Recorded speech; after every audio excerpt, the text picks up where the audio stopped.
Welcome to Brussels Forum 2020. We are pleased to introduce the Vice President for Foreign Policy at the German Marshall Fund, Dr. Ian Lesser.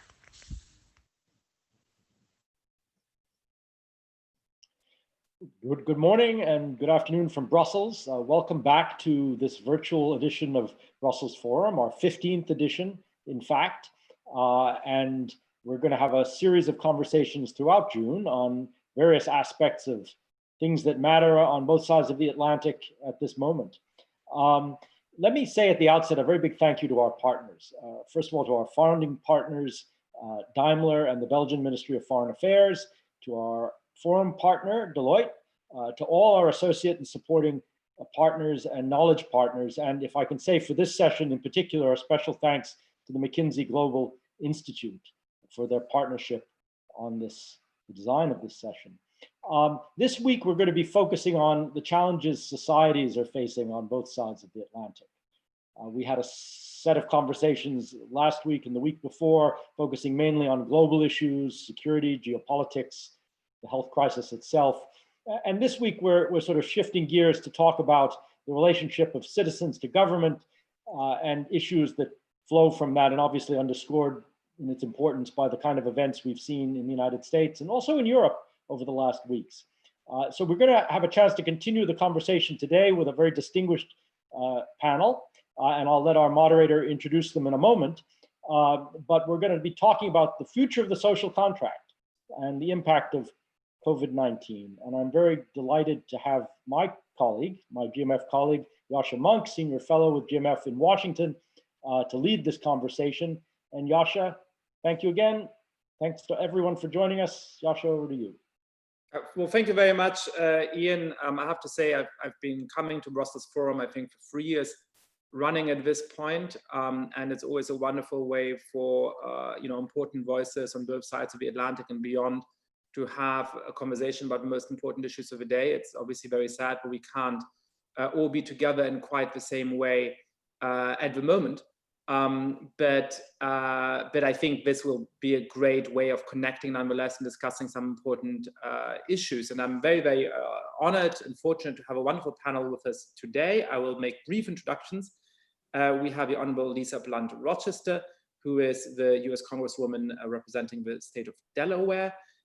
We have the Honorable David Lammy, who is a member of Parliament for the Labour Party in the United Kingdom. We have Sven Smit, the co-chair of McKinsey Global Institute, and Mathias Vicherat, the general secretary of, as somebody who grew up in Germany, I would say Danone, but I think you might say Danone or Danone. I think you pronounce it differently in every country. So the topic that we're thinking about today is about how the social contract is changing and being challenged, particularly in the context of COVID-19. And as I was preparing for this panel, I was sort of asking myself, well, what did the social contract used to be? And I think we have a narrative around the social contract that sort of 20 years ago, the social contract worked and now it doesn't, and so we need to fix it. But that, I think, in some ways, may be too simplistic. So I guess I want to start off the conversation by trying to understand what this beast, the social contract, is and why it is that there's this sort of sense that it was working better in the past than it is right now, and whether that's actually true. Perhaps Congresswoman Rochester, if you would like to jump in first. Sure. Well, first of all, I want to thank the German Marshall Fund for this opportunity and all of the panelists and all of the supporters of this effort. I know today is really about a conversation, and so I'm sure there will be different perspectives and views on things, even what the social contract is itself, and why this moment with COVID-19 really has magnified both what has worked and what has not worked with the social contract. I think many of us think back to things such as in our country, like the New Deal, and we think about the initial manufacturing, growth of the manufacturing industries, even in our country, and how there was this belief that, you go to school or you get a trade, you get a good job, you work for someone, and as part of that contract, you're going to have health benefits, you're going to have a pension, you're going to have these things that are tied to work. and then even as a society, what each of us are responsible for doing as part of that social contract. And I think what COVID-19 has done is really, magnified some of the inequities that existed then and still exist now. And now it's more pronounced. COVID-19 shows that not everyone, whether it is based on gender, based on class, or based on race, really partook of that social contract at the same level as others. And the McKinsey report that was highlighted really shows that those stark differences. And so I think in areas such as people being able to not have the extreme poverty that we may see in the world, we have seen some changes. But the fact that women still lag in terms of how much they make compared to men, the report says 85 cents on a dollar. And then if you look at women of color in my country, it's even less than that. That is an example of what has not changed. When you look at housing, the social contract, people think that, again, you go to work, you get a good job, you buy housing, and that we even had integration in our country. But if you have redlining, a practice that pretty much discriminates and puts people in certain parts of the town, and you can't get insurance and you can't get other benefits, it's basically these things that are built into the institutions that are now magnified and showing the fraying of the fabric of our social contract. So I think the conversation today is going to be really vital, because we're at a pivotal moment, I believe, in our history, where we're going to have to make some real decisions about what is important to us. Are all people getting the same access and opportunities? And dealing with, at least in our country, some of the foundational issues of race and class and gender. Until we deal with those things, we're going to constantly keep repeating history. And so I'm excited because I started a Future of Work caucus in the Congress, the first of its kind, which is bipartisan. And I started that. I served in our state as Secretary of Labor years ago and head of state personnel. And I always felt that jobs were vital for so many different reasons. But we as a country didn't have a North Star about where we were going as it pertained to automation, machine learning, artificial intelligence. And while people were focused on immigrants, we weren't focused on some of the real challenges, because I had research that showed 6 out of the top 10 jobs that African Americans hold in this country were at risk from automation. And so by having this conversation across parties, bringing in labor unions, bringing in the business sector, bringing in universities, the goal was to figure out what is the direction we should go as a country. And then COVID-19 happened. So basically we have a pandemic on top of a pandemic. And so, I'm looking forward to the conversation. But again, some things have worked in the social contract, and some we have yet to really, really address. Yeah, that's very striking. And I think the sort of link between whether people feel like they're optimistic about the future, that they will in fact have good jobs, that they'll be able to make a good living for themselves or not, and how they perceive the legitimacy of a political order and the social order is very tight. Sven, I know that your institute has done a lot of work specifically around this concept of a social contract. How do you see that change? I mean, do you think that there is something to this notion that the social contract worked better in many societies a few decades ago than it does now? Or does that actually eclipse the many ways in which our societies are more fair and equal and less discriminatory now than they were a few decades ago? So I think it's interesting, and I'll build on quite a lot of the points that the Congresswoman shared, is we kind of looked at the contract for an individual as a worker, as a consumer, and as a saver. You save for a rainy day, you save for your pension, you save for your children. And if you add them all up, you get a different picture than if you only look at the worker. So the inequality discussion was often described and simplified around the income discussion. And what you then saw actually is that the lowest incomes were rising a little faster, the higher incomes were faster, and there was sort of a middle class squeeze. If you add it all up, and you also look at how prices rise, and the Congresswoman mentioned housing, but it's in the US also healthcare, a little less in other countries, and a few other items. And you also look at the fact that pensions don't fully cover the need anymore, so there's sort of a 5 to 10 year shift in how much you will be covered and so on. Actually, it's the lower incomes that have the short end of the stick. And that then also translates into some of the racial gaps and some of the other minority gaps and so on. So if you look at the sum total of this social contract, you have to look at all the angles, and a different picture emerges than if you only look at income. And I think the contract of an individual with society is really from these multiple lenses. What's the income that I get for my job, and what do I, of course, have to do for that? What is affordable for me? And there's many things not affordable. Housing is a big one. And, as I save, what is ever left after that, is that enough for the rainy day and my pension and whatever I want to provide my children with, whether that's student education. And education is one other item that went up quite a lot depending on the country. And so I think if you put it all to the picture, we have to say it's the low end that still is the short end of the stick, while the income story is different. So that would be the first piece. I think COVID in one way accelerates this and puts more pressure. That's the pandemic on the planet. The only thing I'll say is, but the politicians on the call can say better, is I think there is an intent to help the weaker more in this moment with the support. Whether that is all going to function, I don't know, but I think it'll be worth, at least in the short term. It's the people that are unemployed or furloughed that get the support first. But it's also that we will have to work out, if you look at the calculations post the event, did we actually do this more skewed to those that needed it most or not? And I think we're only learning that still, how that will play out. That's very interesting.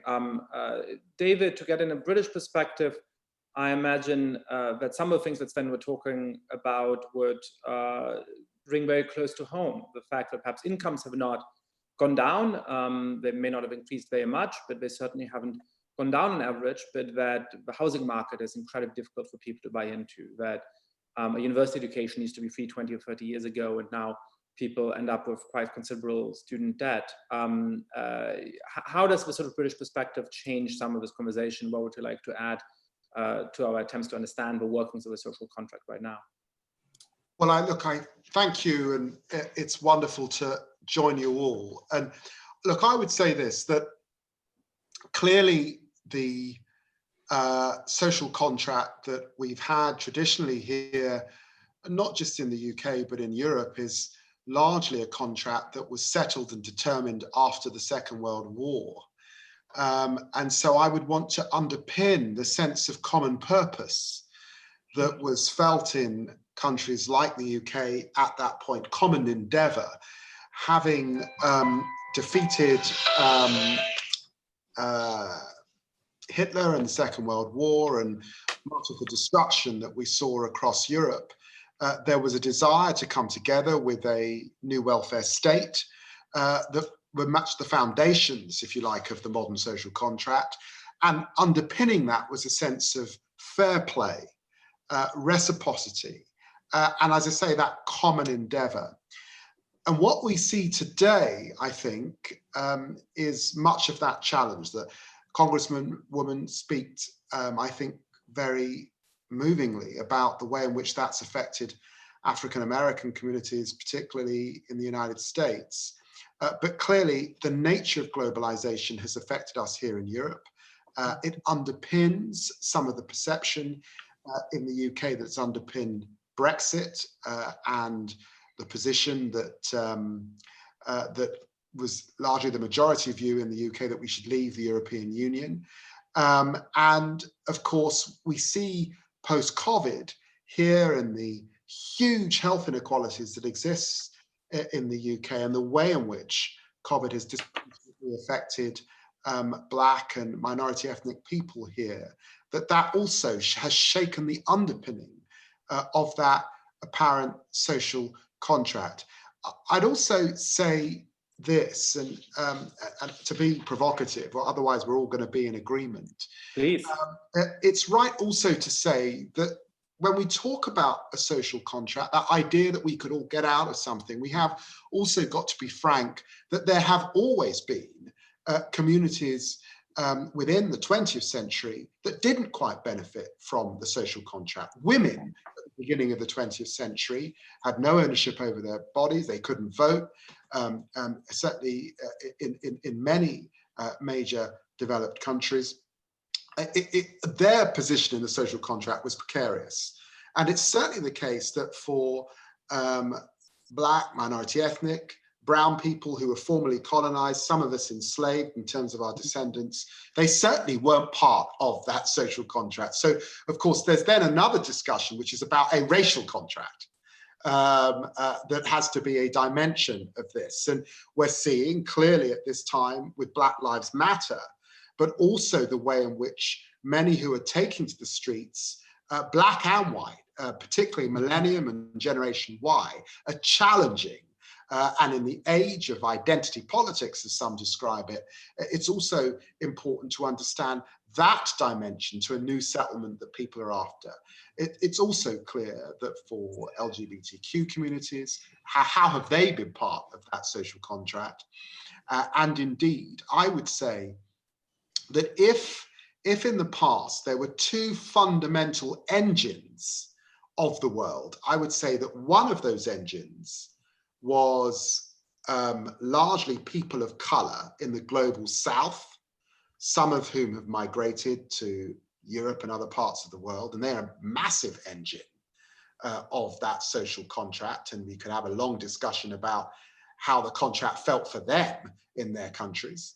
And then the second engine of that social contract were what we could describe loosely as working people or working class people in much of Europe and Northern America. Now, in conception, when we think of those people, we think of them being historically white, European in background.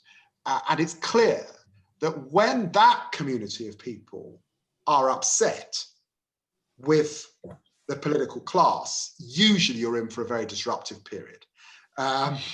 And whether you look at French history, Russian history, or indeed American history, you're in for a disruptive time when that engine are particularly upset. And it's no doubt about it that the economic crash of 2008, the huge inequalities that exist in Europe and across much of North America, never mind the challenges of identity and a generation that's certainly getting less than their baby boomer parents seem to experience. Clearly, the social contract as we see it is under tremendous challenge. So to build on your provocative point with a small provocative comment of my own, perhaps one way of thinking about the evolution of the social contract over time is that going back 40 or 50 years, you had a social contract that in many ways worked better for the people who were included in it. But a lot of the people who were part of the majority group who felt like the social contract was for them, could afford housing, had better access to education, so that's perhaps doubtful. And what's happened these 50 years is that we've broadened the social contract. We've imperfectly, but to a significant extent, included more people under it. But the nature of the social contract has eroded, so that there's now a lot more people who feel like actually we don't quite get out of the social contract what we want.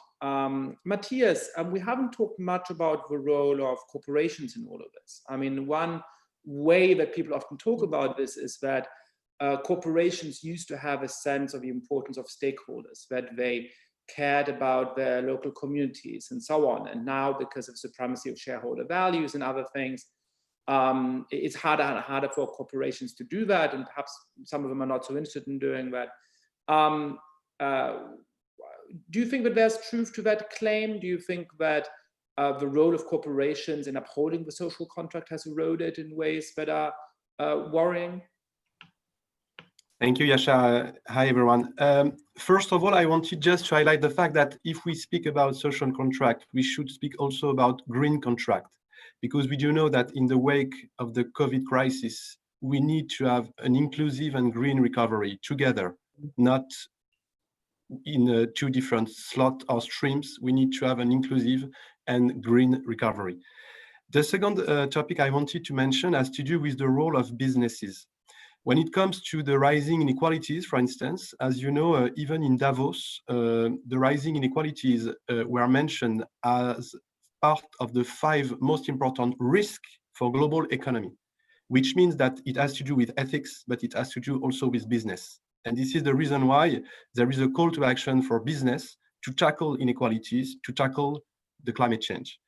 And in that way, for instance, during the current crisis, Danone, we spend more than 300 million euros for ecosystem, which means the 15,000 little suppliers and clients that we need to help. And it has to do with an economic and social contract, but it has to do also with a kind of social responsibility from the business, just in their role to support the global economic recovery. My last word about that has to do with the collective approach. When it comes to these huge challenges, and the COVID situation has underlined that, even a multinational like Danone cannot do anything. The standalone approach is useless. We need to be in a collective mode. Danone, we are the most important benefit corporation, B Corp, in the world. Almost 40% of the company is certified B Corp. We will be 100% by 2025. We will become a purpose-driven company in few weeks, but alone we cannot do anything. And this is the reason why we have launched very recently 2 important coalitions. The first one is called B4IG, Business for Inclusive Growth. It has been launched at the last G7 under the French presidency. 40 companies are gathering to tackle inequalities.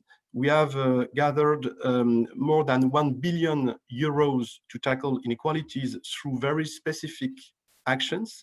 There was an acceleration during the COVID crisis, and we do want, obviously, to accelerate in the coming months with governments, because when it comes to coalition, it's business coalition, but also public and private coalition. And the second and last coalition that we have launched at the last UNGA was the OP2B, One Planet Business for Biodiversity, to tackle the loss of biodiversity.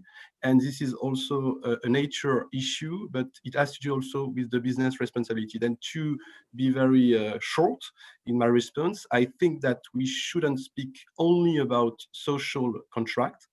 I'm really okay with David. We should speak also about something that has to do with racial contract, but also with a green contract. And when it comes to business responsibility, I think the motto could be collective, be sustainable, or be irrelevant. That's a good motto. Great. I want to make sure that we open the discussion up to questions relatively soon. So I already have a few great questions here, but I'll come to you in 1 second. But if you can submit questions either on Twitter at #BrusselsForum or via email at brusselsforum@gmfus.org. So German Marshall Fund US, gmfus.org. Congresswoman. I just want to jump in on that, be irrelevant. I think that is a key, because being irrelevant hurts you not just morally, but economically as well. And I want to circle back to the conversation as well about the social contract after World War II, because I do think, I mean, I can speak for my own circle of my family, that there were changes that happened at that moment, that there was this collective will, that people were returning from the war. My grandparents were able to buy a home. My father was the first to go to college. But I will tell you, there was a shift, and it was a political shift, when that common good and that like, you know, lifting all boats became us versus them. It's now a welfare issue, and it became politicized from presidential on down. People being demonized as welfare frauds or criminals, or all of these things that sort of separated out the middle class. Really, a more robust middle class was built, and I think the research was showing that that's part of what has been hollowed out as well, is that middle class. And so I wanted to like kind of bring us back to that, and I like the collective that suggestion, because really that's the only way we're going to see real and lasting change. And I don't know if we need a racial contract or a green contract, or to me, the reason why social is the word is because it's, as a society, we should be green. We should care about gender issues. We should care about equity. These are the foundational things to me of what a social contract should be. Yeah. It should be baked into what we do. When companies sit down, I had a company this week said, we want you to come in. I'm the first African-American in Delaware to be in Congress and the first woman. And they wanted me to talk to their women employees and their Black employees. And I said, well, how about I talk to your CEO first? Let's see where's his heart or her heart and head. What I find, just building on that, what I find interesting in this moment, and I just hope that would be one of the things that we take away as a change, is I've been talking to hundreds of CEOs over the last 12 weeks, just what they're experiencing in this COVID moment.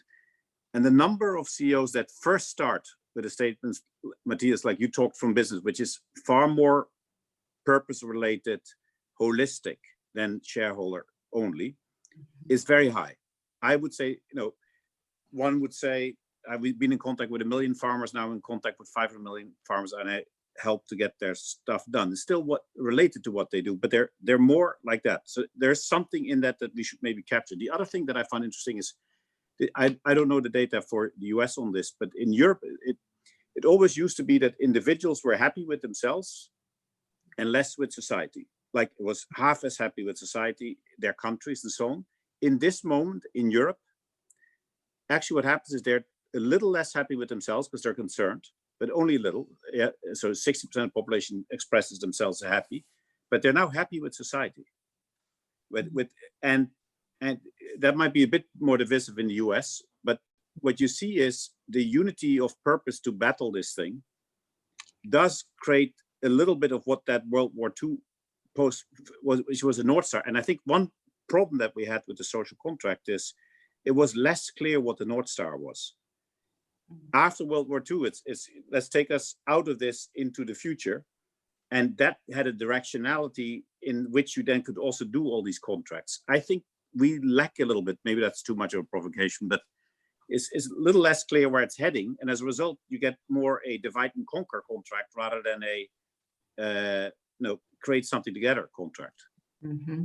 So I think that's a great setup for the rest of the conversation, which is, I think we have a great diagnosis on the table now. And the question is, how can we do better in the future? And one set of questions is about, well, what concretely do we need to do? What kind of policies do we need to put in place? How might the role of corporations have to change, and all those kinds of questions?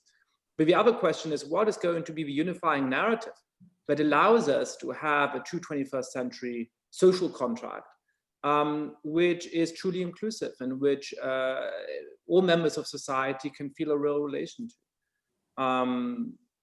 David, Mathias, do you want to jump in on either of those points?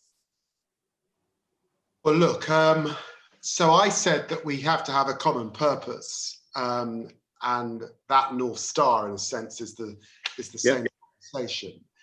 Clearly, I think we've identified that there are tremendous global challenges, and there is certainly a period where people are questioning what is global. And there's been lots of commentary that, frankly, the way in which the global community and global leaders have come together to unite around COVID has been tremendously poor, and something has been lacking. There's a lot of commentary about leadership from the United States. There's a lot of commentary about poor leadership from my own country in terms of that global mission.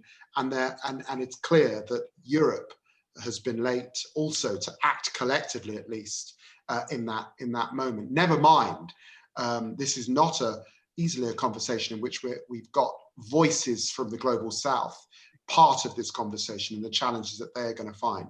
But what we know is that you simply cannot get to global if you have poor national coherence, and if people feel very weak in their neighborhoods and localities.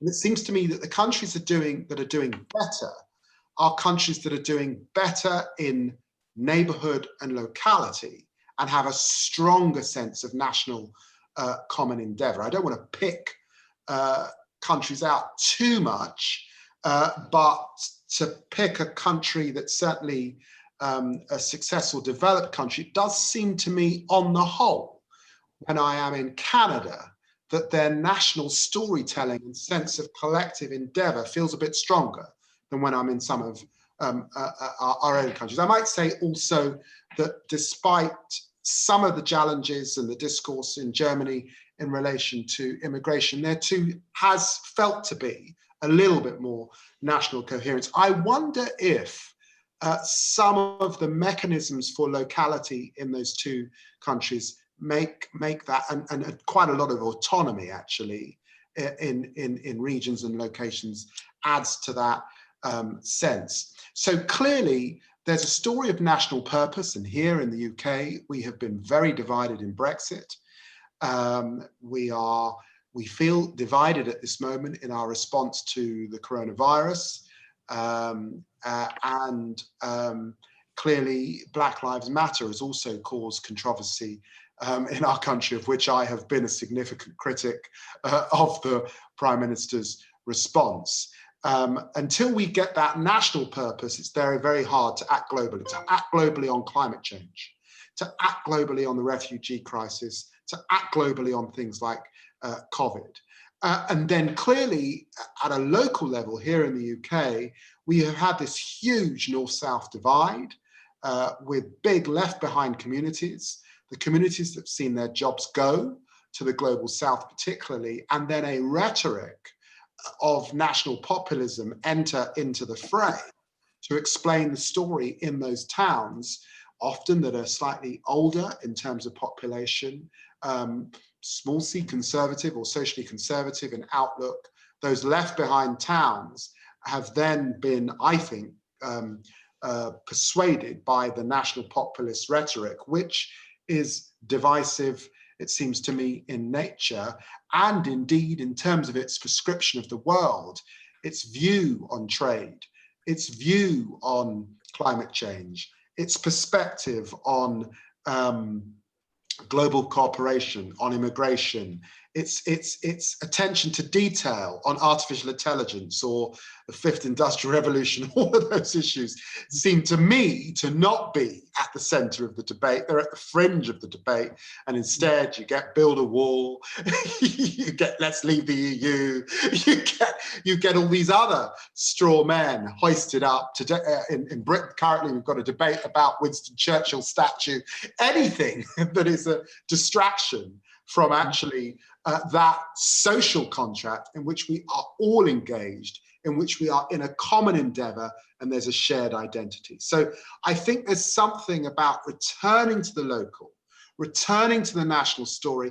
And actually in Europe, in a country like the UK, where we have been incrementalists, you know, on the whole, there's a real challenge because I'm not sure that we've had to attend to the business of nation building in the way that countries that have experienced, you know, Germany, Japan, and then newer countries like Canada, Australia, they've been in the business of nation building in a way that Britain's almost taken for granted. And I suspect that the royal family is not going to be enough for us. Speaking of provocative points, I want to bring in an audience question from Herman Cohen, who says that the COVID-19 crisis revealed millions of workers living from paycheck to paycheck. They don't have sufficient savings to carry more than 1 or 2 months. So does this reveal a failure of the current system? Does this reveal a way in which the social contract really isn't complete? And I guess my spin-off of that is, so what can we do to change that? What can we do in order to make families more resilient? What can we do in order to deal with some of the problems that Sven outlined earlier? But even if they have a decent income, they still feel like they can't afford a decent house, and they don't know how to send their kids to college. What are some of the actual policy changes we need in order to give this beautiful rhetoric we've been having about the social contract with some concrete meaning? Congresswoman. Knew you were going to call on me. Okay. Well, actually, I saw you sort of nearly jumped in, so I thought I would just give you one more extra prompt. Well, because I have so many thoughts in my mind, that's such a really big question. I mean, first of all, it's big in the sense of what COVID-19, as I said, has shined a magnifying glass. I mean, in the United States, we have cities where the Black population is 20%, but the death population from COVID is 70%. And then you ask yourself why.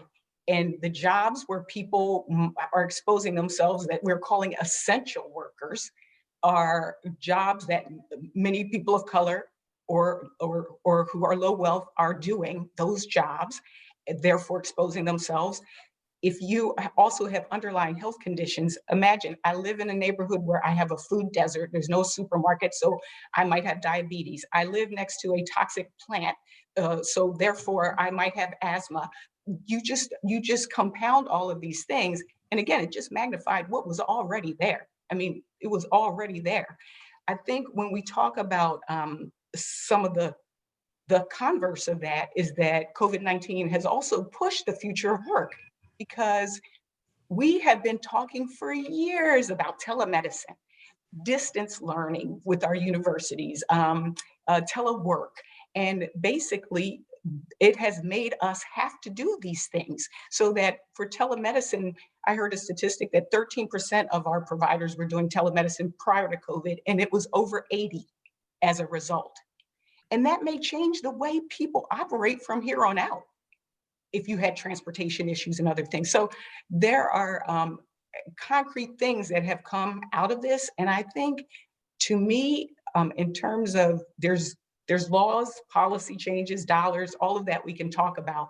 But the fact that Democrats and Republicans passed bills to do like a universal basic income almost for a minute, or paid leave, some of the things that Europe has already been doing. I lived in Europe. My son was born in France. So I know some of the things that are just typical for other countries that we, because of politics and party, have not been able to come together on.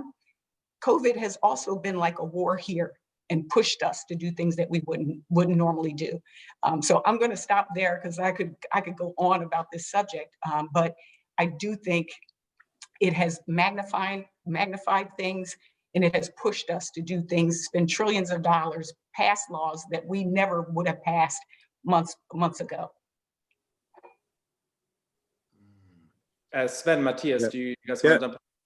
I have one angle, which is what is quite special about this moment is it's a healthcare moment first, and it's an economic moment, but we're all looking at our phones, what's happening everywhere in the world, every state, every county, what the health situation is. So we're looking at a joint outcome, which is not the full North Star, not the full purpose, but it's something that we look at an outcome. If we could put the spotlight on a few more things with data and then say that's something we need to resolve together, rather than just have word battles of what's important and politically correct or I don't know what. But let's just take one of the affordability issues is housing. It cannot be possible that if we can have robots and more workers and productive methods that you figure out zoning laws, that you couldn't come up with an idea that housing could be at half the price. And that would make a huge difference.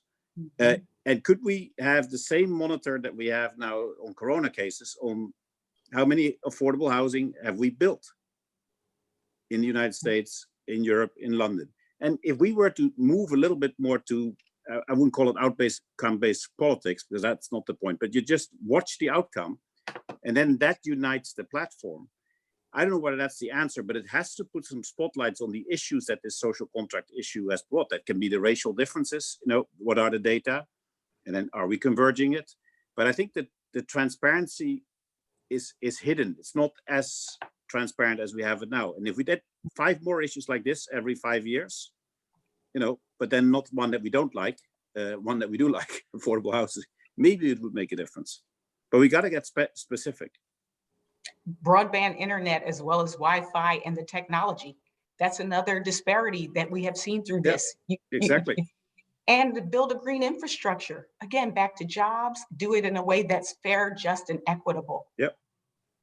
I think when you talk about broadband internet and so on, that strikes me as one of the areas in which, certainly in the United States, communities that are often discussed very separately actually share some of the same challenges. I mean, whether you're in, some of the less well-served inner city neighborhoods, or whether you're, out in the countryside, they both often struggle with things like insufficient infrastructure, bad internet, and so on and so forth. So that you could have a unifying frame around addressing some of those ways in which particular people are being failed by the social contract. But Mathias.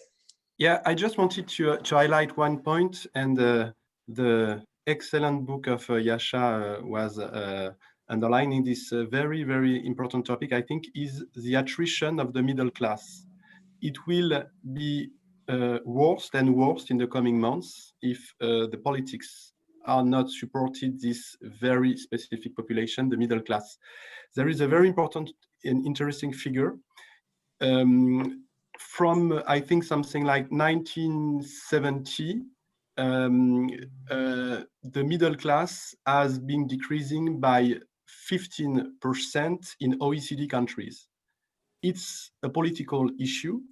It's also a business issue. This is a social issue.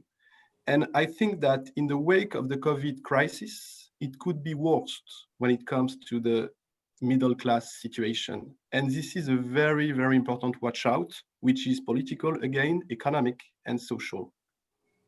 Yeah, I think that's a very important point. And certainly the sense that people, have that their parents did better than them and they're worried about whether the children are going to do as well as them is at the core of the sense that the social contract is failing them, right?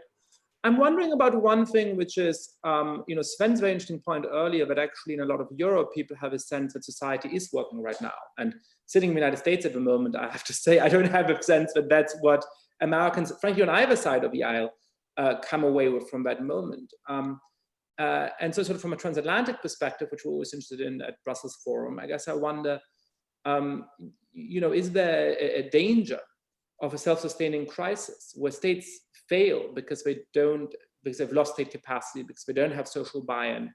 And as a result, people become very cynical and say, well, why should I trust the state to work? Clearly the social contract isn't working, it's everybody for themselves. And that makes it that much harder for the state to actually solve some of those problems. I mean, as a German citizen who's an immigrant to the United States and now also a proud US citizen, I've just been struck by our inability in the United States to deal with this crisis, as well as a lot of the countries in Europe. So I was wondering how you see sort of that contrast, either from the American perspective looking at Europe, or from the European perspective looking at America. I don't know who wants to jump in. It's a free fall. Look, I think that my sense is that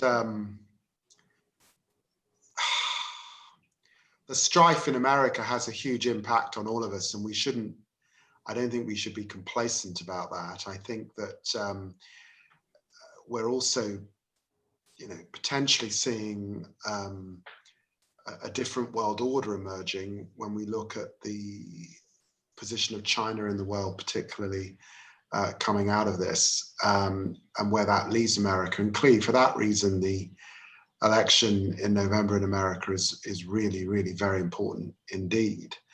But I think we should never underestimate how perceived powerful democracy's ability to deal with crisis does affect confidence. And I think there is a sense in which, for some, there feels to be a sort of crisis really in the Anglo-American world. There's a perception that there are those who are opposed or enemies potentially of the Anglo-American world take great delight in that, and indeed have stoked and encouraged some of it. And I don't think we benefit from it at all when there's strife of this kind.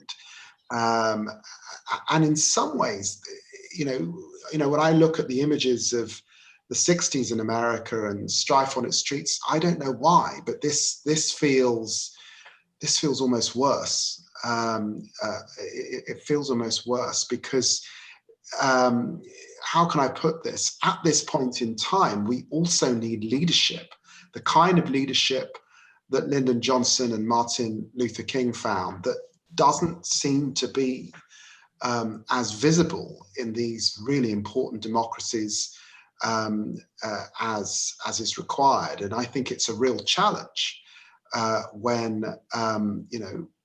one of the last grown-ups in the room, Angela Merkel, is looking towards the end of her career, and it's not clear where the grown-ups have gone. I think that's a serious issue. There's one just small subject I wanted to touch on, of course, which impacts on both middle classes, working classes, all of our economy that I'm very worried about.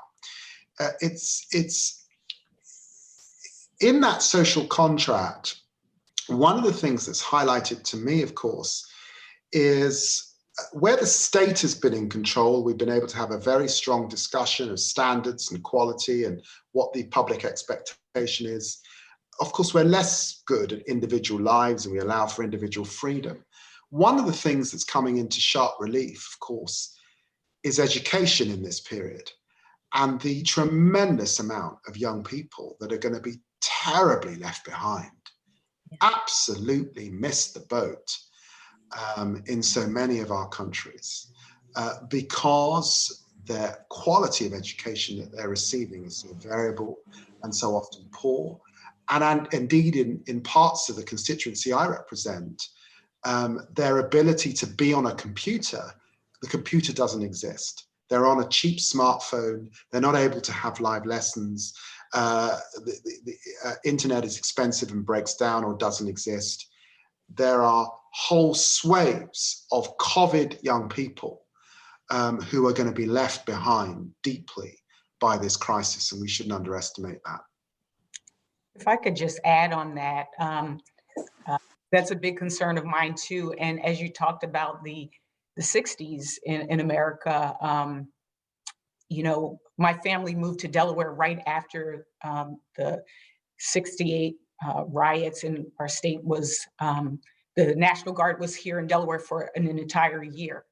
And the difference, I've been to Selma and Montgomery and places where, where the boycott, the bus boycott, there was a real emphasis on those young people. They trained as well to be able to do those demonstrations and to have civil disobedience. And I think we are in a moment now where what we're seeing in terms of young people not doing better than their parents, young people being saddled with college debt that is just so bad that they feel like they'll never be able to buy a home. There is a different level of angst, anger, and also a sense of urgency. And I think that's the piece where we need to quickly galvanize, because it is not enough for us to have these courageous conversations and hear each other. If people don't see real action as a result of this, I think that undermines our total democracy, our total way of being. And I go back to who's at the table when we're having discussions, when we're doing research, when we're, because we could go through all these great ideas, because I've got a bunch, that deal with independent workers and, rebuilding. But until we deal with some of these foundational issues, like I said, of race, of economics, of gender, of that until all boats are rising, I think it just gets magnified. And as you mentioned, the leadership, what I see happening that encourages me is what's happening at the local. That gives me encouragement. What encourages me is the diversity of those crowds that are out there marching. To see an older white lady holding a Black Lives Matter sign, when people were afraid to even say that before, encourages me. And it means that each and every one of us can do something that nobody else can do. And now's the time to do your part. I watched a focus group last week of women who had, working class women, quite diverse ethnically, who had voted for Donald Trump in 2016 and now are somewhat skeptical of him. And what was really striking in this focus group is that when you asked them about his performance on COVID-19, his performance on the economy, or even when you played attack ads on him, they were a little defensive of him. They said, look, I mean, he'd done a bunch of things wrong, but actually the pandemic, it's really hard to deal with, you know. When they were asked about race relations and how Trump had performed on that, they didn't sort of politely say, well, perhaps he could be a little bit more tactful or something like that. They were revolted by him.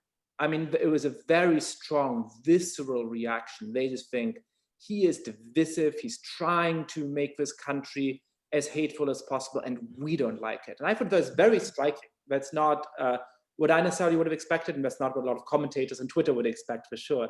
I have, I think, a perfect question for us to end this conversation from the audience, which is, given how polarized societies are in the United States and the United Kingdom at the moment, and I might add, given how quickly societies in continental Europe and elsewhere have been polarizing over the last 5 or 10 years, how hopeful are you to actually achieve this common purpose we've been talking about, to have this sense of common destiny in terms of the social contract we're building?